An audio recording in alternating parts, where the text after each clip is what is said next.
Hey everyone, how goes it? Welcome back to Computer Science 552 Game Development. I'm your instructor, Dr. J.J. Shepard, and today we're going to continue our discussion around game design and game development. In the past lectures, we have focused on the concepts and the roles related to game production. We began discussing the game design pre-production phase. Today, we continue this discussion by demonstrating a few examples.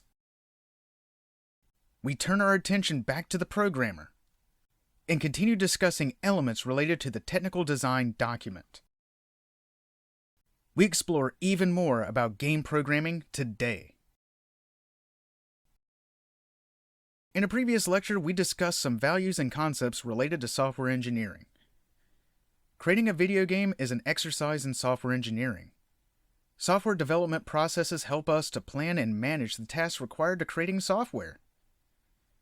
A software pattern is a general, reusable solution to commonly occurring problems within a given context in software design.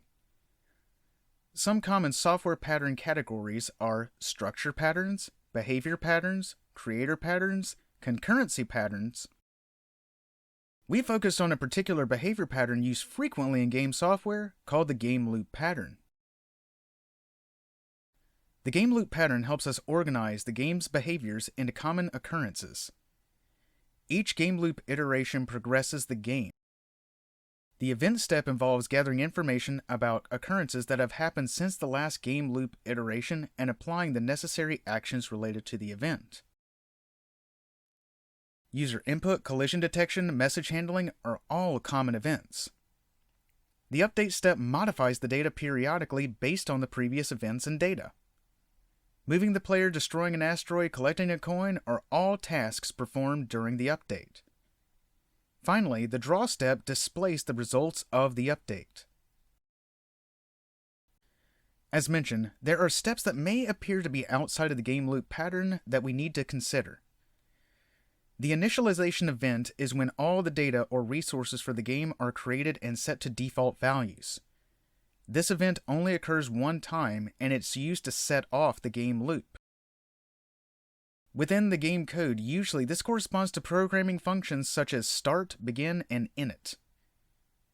In contrast, the finalization event is when all the data is deallocated from our memory. This occurs one time to end the game loop. In the code, this usually is represented by programming functions called end, stop, or destroy.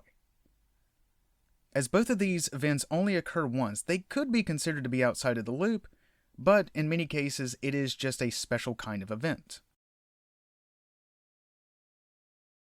The concept can be used to create most games. However, if we're going to create more advanced games, then we need to consider some additional design and planning. More game features require more sophisticated software structure organization to better organize the behaviors shown in the game loop pattern. Speaking broadly, video game or just game software is the entire collection of the game-specific code, libraries, system, and engines that compose a video game. The game software system is the code which runs or drives the game. Typically, it is the foundational software that calls or invokes the game loop pattern functions that we write in the game-specific code. It contains the software libraries used to write the game-specific code. However, this is commonly considered separate from the game-specific code. As mentioned, this is foundational codes that we build our specific game from. A game engine provides many of the features common in most modern games. We do not need a game engine to make a game, but as a developer, it can speed up the process. We keep in mind that game-specific code is software specifically developed to create a game. It is separate from the game software system. Most commonly, it uses features and programming interfaces that is provided by the game software system. A game engine is a software framework that is used for developing games and includes the necessary software libraries and supporting programs. The game engine contains graphical libraries, physics engines, input managers, audio managers, message passing, and etc. A game engine is not required for making games, but it can speed up the development time. Game software structure can be viewed in a slightly different way than most typical object-oriented design software. Entity Component Systems (ECS) put more stress on composition over inheritance. It focuses on not what it is, but what it does. We keep in mind that composition was another version of association, or the has-a relationship. This is related heavily to concepts in the observer pattern or mediator pattern. The component allows a single thing or behavior to span multiple domains without requiring specific relationships to each other. It is considered a decoupling pattern, and it has a lot in common with a composite pattern, where programming objects are composed of other programming objects. Component-based development emphasizes the separation of specific functionality with respect to a wide-ranging functionality available throughout a given software system. Components for a game are classes of behaviors. We create classes of behaviors instead of classes of things. This is opposed to hard-coding functions or methods within one large monolithic class, meaning we're writing everything in one programming file, or we're writing all the code in one main method. The code for the components are based on the game loop pattern. Separate functions for the events, update, and draw are expected. Typically within a game engine, there are component programming interfaces for which all the components implement the game loop functions. Game objects are the abstract nouns in a game. Every thing in a game is a game object. Every object, player, enemy, rock is a game object. Game objects are considered to be entities in relation to the entity component design. They are simple containers for the components. In many cases, game objects can be considered to be components themselves. Generally, classes are not specifically created for different game objects. There is no class written for player, for enemy, for exploding barrel, for heads-up display. Game engines commonly have universal game object data types, which are not intended to be extended via programming interfaces, but instead just act as a simple container for the components and some additional metadata. Game objects are differentiated based on what behaviors that they perform. The difference is not in the data type, but rather, how does it behave? By using this structure, it allows for the functionality to be abstracted. Many game objects perform the same actions, so they may share the same components. We can see that both player and enemy move and draw. We can consider writing one class move and another class draw, and simply add those to the player and enemy game object. The component's attributes may be different in each instance, but the component effectively does the same thing. A player's speed and an enemy's speed may be different, but they're still moving in the same way. From a functional standpoint, they do the same action, but with different values. Game objects may swap in and out different behaviors. The flexibility of it being decoupled can allow some game objects to either gain or lose abilities. Writing game code requires understanding what are the nouns, the things, and what are the verbs, the actions and behaviors in the game. One way we could start doing this is by noticing the nouns and the verbs when we are reading the game design document. By categorizing the nouns and the verb, this assists in creating the technical design document. Game code is generally composed of game objects, the nouns and things, and components, the verbs and actions and behaviors. This becomes the foundational structure of games. We always keep in mind that communication is fundamental to all parts of this, and as programmers, we are learning how to speak to the machines using programming languages. By identifying the nouns and the verbs, we may speak more clearly to the machines in a similar way that we speak to humans. The game objects and their components are smaller parts of an overall game system. In game design, we discuss how all games are systems. Commonly, the game system is the code which runs or drives the game. It's in charge of calling the functions related to the game loop pattern. These function calls can be considered to be event messages that are sent to each game object and then delegated to the components within. In addition to the game loop pattern, the game's software system is also composed of libraries, other systems, and programming interfaces.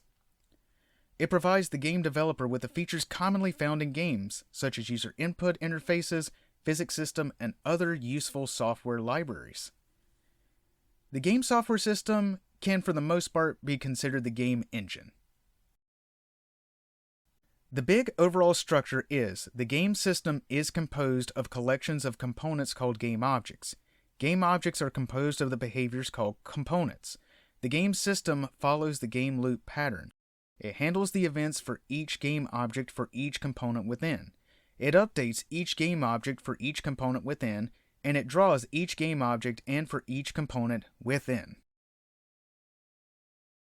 Now that we have that out of the way, we can move to another structure and behavior example. Our problem is to create a space shooter where the player defends themselves from interlopers while traveling through an asteroid field.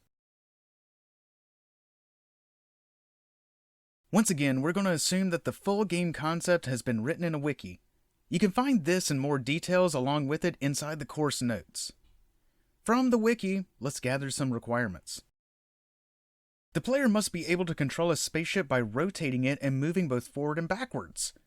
The player must be able to fire a laser in the direction that they are facing. Periodically, the game will spawn enemies. Enemies can either be asteroids or space interlopers. Asteroids have a fixed direction and a speed that they will travel. Space interlopers are more intelligent and will track the player and fire lasers at them. Collision detection between the lasers, asteroids, space interlopers, and the players must all be detected. When the player's laser collides with either the asteroid or an interloper, the enemy's health is reduced. When the player collides with either an asteroid, space interloper, or an enemy's laser, then their health is reduced. Destroying a space interloper is worth more points than destroying an asteroid. When the player's health is reduced to 0, the game is over. The game has stages which will increase in difficulty as they progress. The current build will have 5 stages.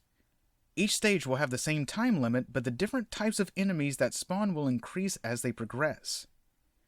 The player must survive as long as possible while earning as many points as possible. When the player either survives through all 5 stages or when they perish, their high scores are then recorded.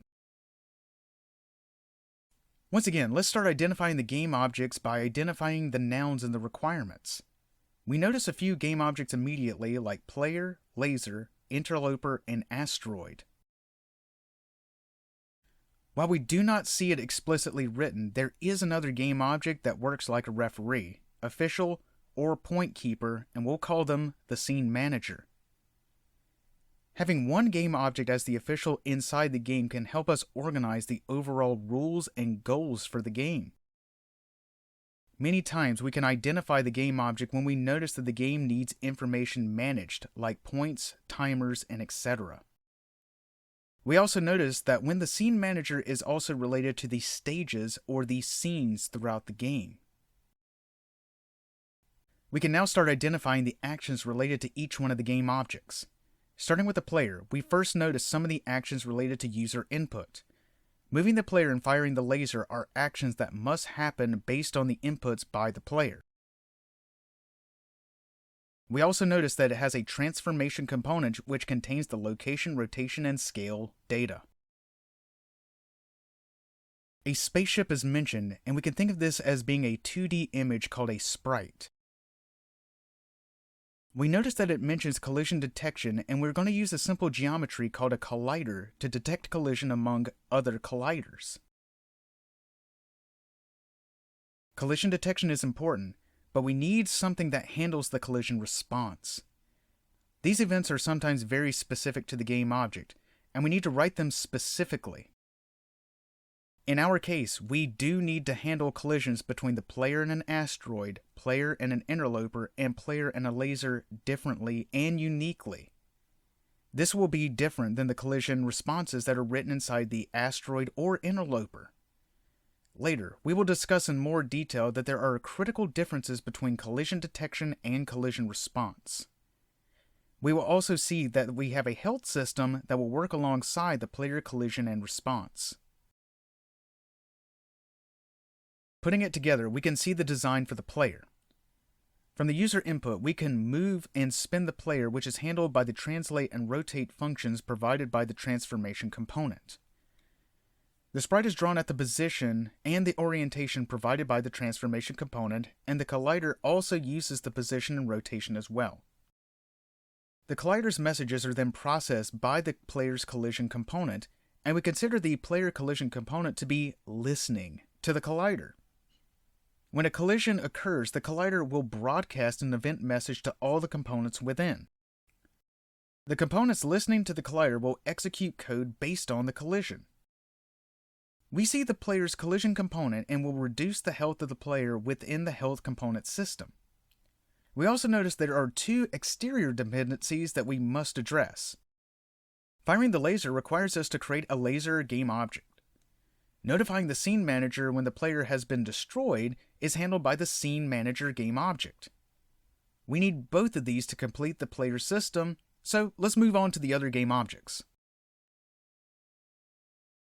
We first notice that the laser needs position and rotation data, so we know a transformation component handles all of this. We also need to draw the laser using a sprite. Firing the laser requires the laser to move. The laser motion component handles the movement of the laser and also the collision response. We could have them separated into two different components, but we decided that integrating it would simplify the design. There are many different ways to design the systems to work, and some are better than others. As long as it works well enough, then it's not a problem. This is another example of where the collision responses are handled in a different behavior than the collision detection. This again is handled by the collider component. We can now see the laser game object and its assembled components. We notice that it's a prefab as we need to dynamically create mini lasers for our game. We notice that the collider and our sprites both use the position property provided by the transformation component. We also notice how the laser move component is listening to the collider.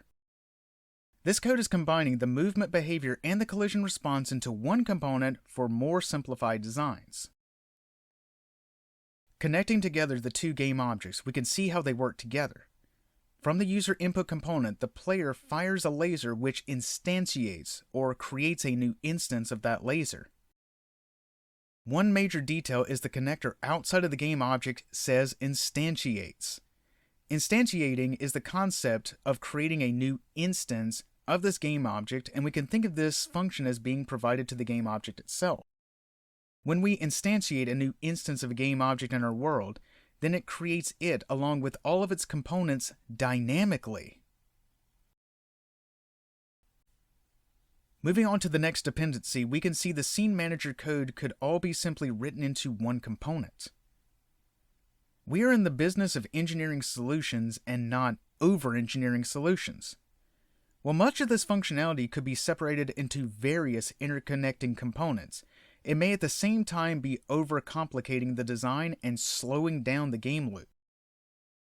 It is a trade-off between writing a few large components versus writing many smaller components.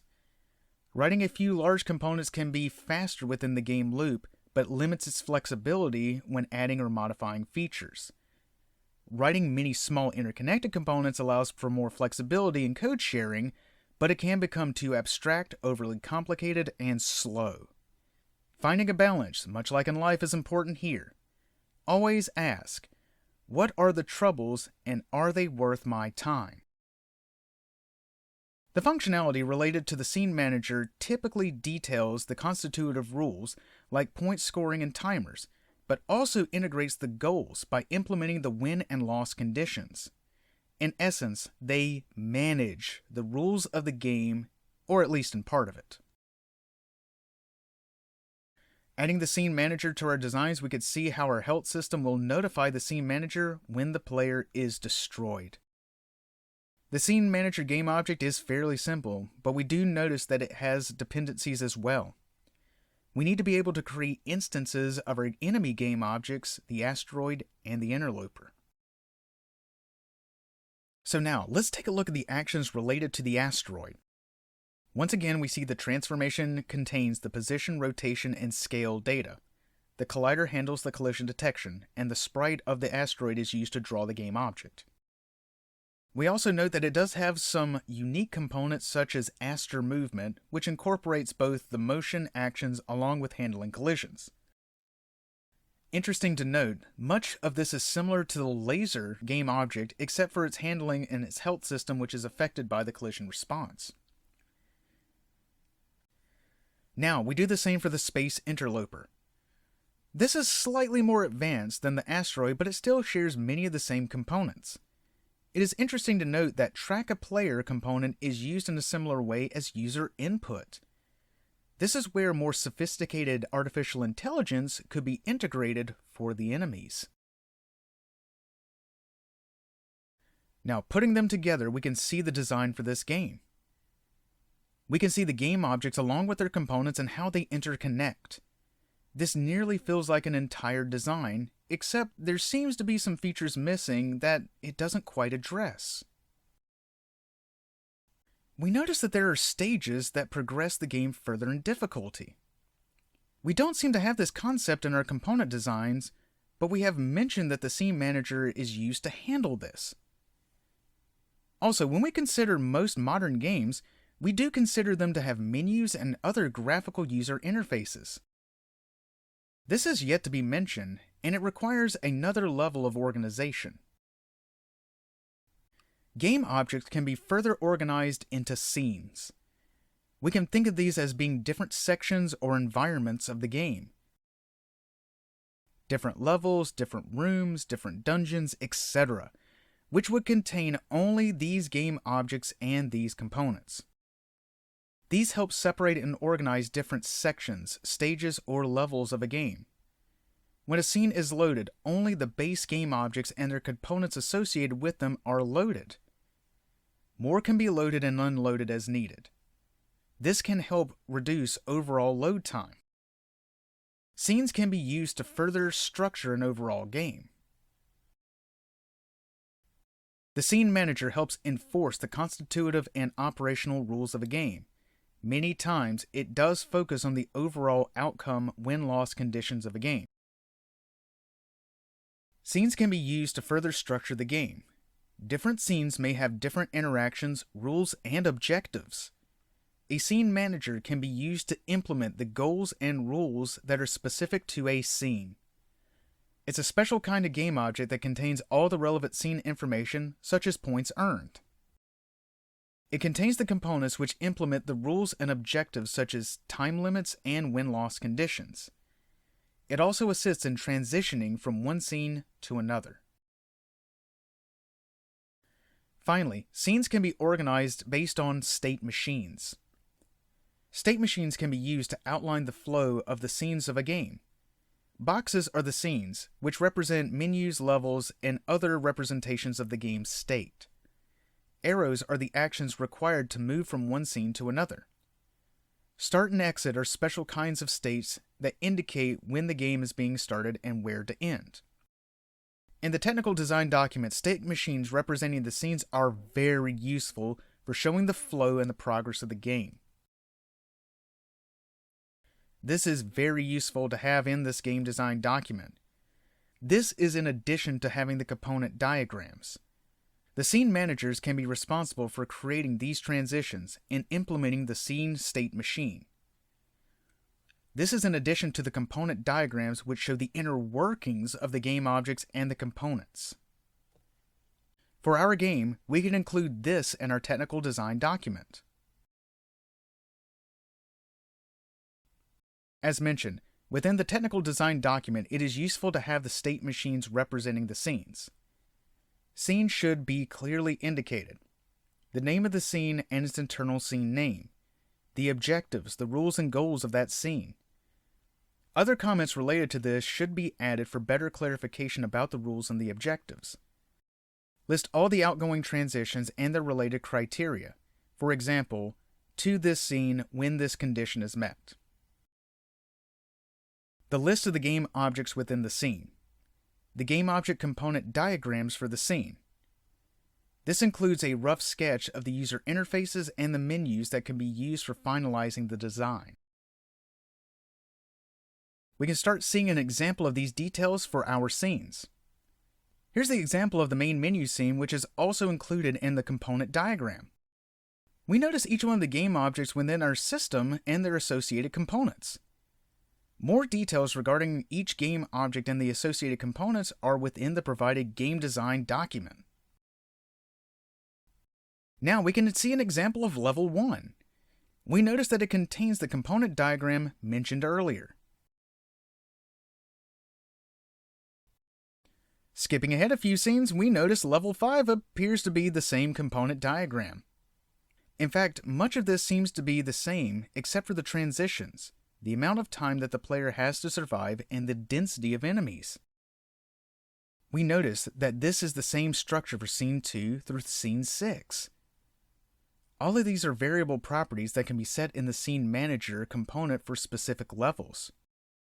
Now, by creating one scene, we could replicate it and adjust some of the Scene Manager properties to increase the difficulty. Now, let's design another kind of game. This time, we're going to focus on creating another type of game called a platformer. The goal of these types of games is to go from point A to point B as quickly as possible while earning as many points as possible. Platformers were one of the most popular game genres of the late 80s through the 90s. While not as popular today, it remains a strong game genre for those interested in perilous parkour play. Here are some of the requirements for our game. The player must be able to run and jump around a side-scrolling 2D environment.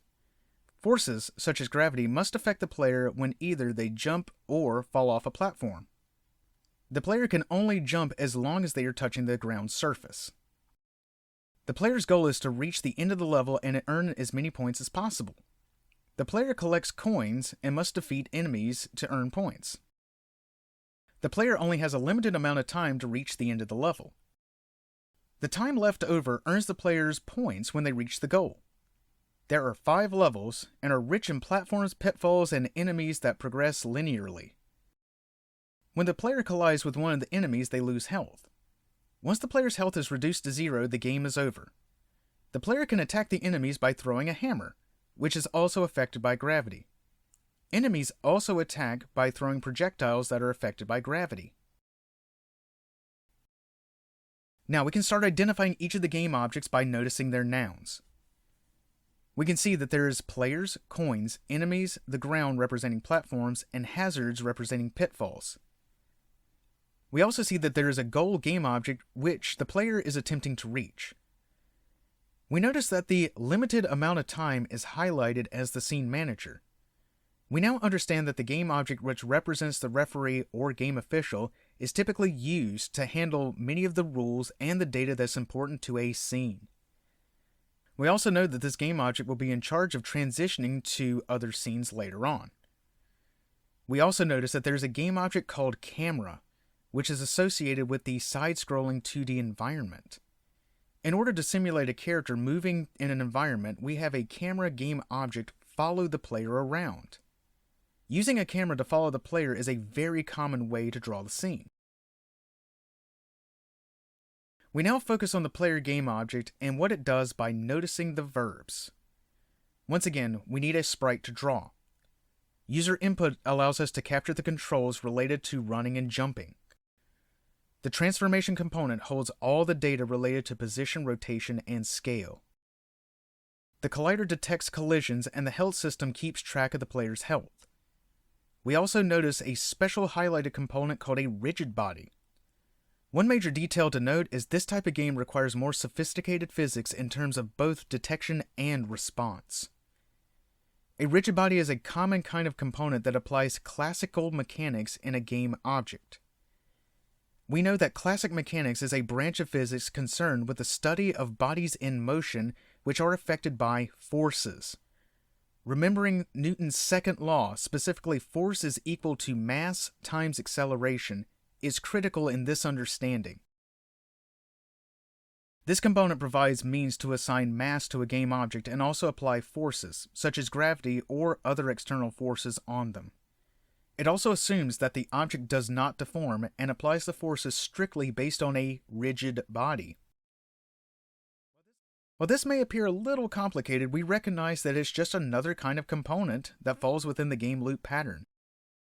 In terms of design, we are not concerned about the details of how the forces are applied, just as long as they are. Putting together the components inside the player, we can start to notice some of the differences when we use a rigid body.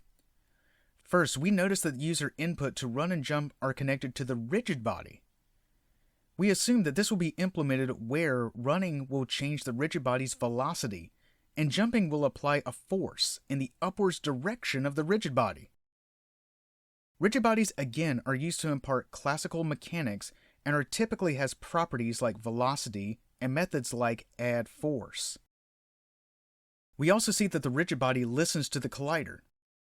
We keep in mind that the collider detects collisions while the rigid body handles the collision response in the form of applying forces. We also handle collision response in our own way by using some constitutive rules related to the health system within the player collision component. Both of these listen to the collider, but one handles applying physical responses while the other handles applying game responses in the form of health. We also notice how there is a bidirectional arrow both from the rigid body and the transformation. In most physical systems, the transformation and the rigid body work together with the collider in order to detect and respond to collisions. The transformation holds the position, rotation, and scale information which is provided to the rigid body and the collider. However, position and rotations are modified by the rigid body's forces that are detected and influenced by the collider. Each component handles a different part, but they all work together to simulate rigid body dynamics. The game object has some external dependencies that we're going to focus on in the projectile, as it has some similar concepts. We can start seeing components regarding projectiles. We recognize that there are some very common components such as sprite, collider, and transform. All of these are again needed to draw, detect collisions, and contain the location data respectively. We also notice that the rigid body as a part of this as well. As the projectile is being pulled by gravity, it needs to be applied forces. In fact, throwing projectiles is applying a force to it. And so the projectile requires this component as well. Adding this new game object to our design, we can see how the player instantiates the new instance of this projectile. We can see how the game object prefab or prefabricated so that the player can create them dynamically as they are thrown. We also notice that there is a message being delegated to add force at the same time. We assume that the projectile is instantiated and the force is immediately applied, thus simulating the act of throwing an object. Before we move to the scene manager, there is another game object related to the player that is important to discuss. Going back to the requirements, we need to focus on the camera game object. In the other games, the player can move freely within the bounds of the environment. The environments were assumed to be small, never moved, and were the exact size as the window frame. However, in this game, the player moves around a much larger space which cannot be reasonably viewed all at once. We must limit the view space for the user and focus on the player's location, zooming into the player's location within a larger environment. In order to do this, we use the concept of a camera object. This will only draw the game objects within a specified window frame, so now that we can create levels that are much larger than our windows. The camera game object, of course, requires a camera component which handles the drawing of the current scene. The component contains all the data related to the size of the window and its frame, and even more details such as the projection type, render layers, and the field of view in degrees. We also notice that the camera game object has a transformation component that will contain its location rotation data. Yet, there's something special that we need to notice about this particular transformation. In our game, the camera must always follow the player. We already know that the player has transformation component, which contains its position data. In fact, the camera's transformation component depends on the player's in order to follow it. This is a common relationship found in many games. This leads us to a few more considerations to be aware of regarding the structure of game code. Most game engines, or most game software systems, assume that every game object has a transformation component. As mentioned, the transformation component holds all the location, orientation, and scale data related to the game object, position in X, Y, and Z, rotation or orientation in pitch, yaw, and roll, scale or the size in X, Y, and Z scales. We think of this as being the same as the move component discussed in previous examples, but more technically, it transforms the local coordinates of a game object into the world coordinates of our game. This is a much larger concept that is discussed at length later. For now, we understand that it contains the position, rotation, and scale data, and it also handles the calculation related to the transformation functions. Translate means to move, rotate means to rotate, and rescale, or just scale, means to change the size. With this in mind, game objects can be further organized into hierarchies. This tree structure generally links together the transformation components of a parent game object to affect the transformation component of a child game object. This is like many other tree structures in computing where it contains no cycles. The topmost game object, the parent in the hierarchy, uses the global or world coordinates as its transformation data. Any child game object's local coordinates or transformation data is only relative to its parent. If the parent game object translates, rotates, or scales, so too will the children game object. Remember, the child will follow the parent. We can also clean up our design slightly by enclosing one game object within another. The enclosing game object is the parent and the enclosed one is the child. We remember that game objects are components and they may have components composed of other components. With all this in mind, we're just aware that enclosing the transformations will modify the enclosed one and we can skip drawing a bunch of extra lines. Adding the camera game object to our design, we can see that there are a parent and child relationship between the camera and the player. Whenever the player moves, thus the position changes, it will change the position of the camera. This simulates the action of the camera following the player around the environment. We also notice that the camera does not have a rigid body component. We consider that only objects that need to be affected by forces directly require rigid body. The camera does not need to be affected by forces like gravity and only needs to follow the player. We can continue to notice this concept when we're creating the ground, hazard, goal, coin objects. We only need to be able to detect the collision, which is why we have the colliders, but we don't need it to be affected by forces. Collision detection is different from collision response. Collision detection is handled by colliders, and the responses are handled by other scripts, which may include rigid bodies. Rigid bodies are only used when we need to impart classical mechanics, like forces, onto the game object. The key tip is rigid bodies are only needed when forces are needed to be applied, such as gravity is a good place to start. Now, putting them together, we can see the rough design for this game. We can start seeing all the game objects along with their components and how they interconnect. The complexity of this type of game is much larger than one of the previous ones we've discussed. In fact, for sake of space, the game objects needed to be combined, such as ground hazard, in the full game design document. These would be separate again for the purpose of the game and not just for the design. We now start to see how we put this all together into our scene. Now we can organize the game into scenes representing the menus, the levels of the game. We notice there are 5 levels and they progress linearly. We also notice that there is a detail not mentioned in the requirements. Some levels have a secret skip that allows the game to be beaten much more quickly. These are great details to put in these diagrams in the case the game may be non-linear and feature levels that branch or even loop. To sum everything up, creating a video game is an exercise in software engineering. Recognizing common software patterns is critical to quickly developing solutions.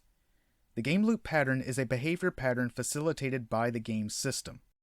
Events, update, and draw are the steps. Game systems are structured based on game objects which contain components, which are based on the entity component system, and for games, the component pattern. Game objects are simple containers for behaviors that we call components. Components are classes of behaviors that represent the actions that the game objects can perform. We further organize game objects into structures called scenes that are represented by state machines. This information is all found in the game design's technical design document. Now that we've seen a few examples of how to design a game software in practice, we only need a few more details before we can finally start developing a game fully. With all that being said, make sure to practice speaking nicely to the machines, and I'll speak at you next time. Now it's time for a bonus round. What is a scene? A scene is a container for game objects related to a section, stage, or level of a game. What is a scene manager? A special kind of game object that implements the goals and rules related to a specific scene.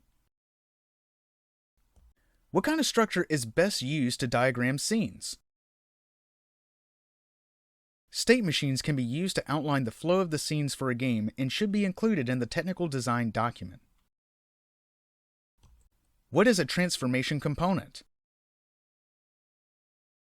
The component that contains the information related to the object's location, rotation, and scale. How are transformation components related? In a transformation hierarchy, where the tree structure creates a parent-child relationship between two transforms, the child will follow the parent.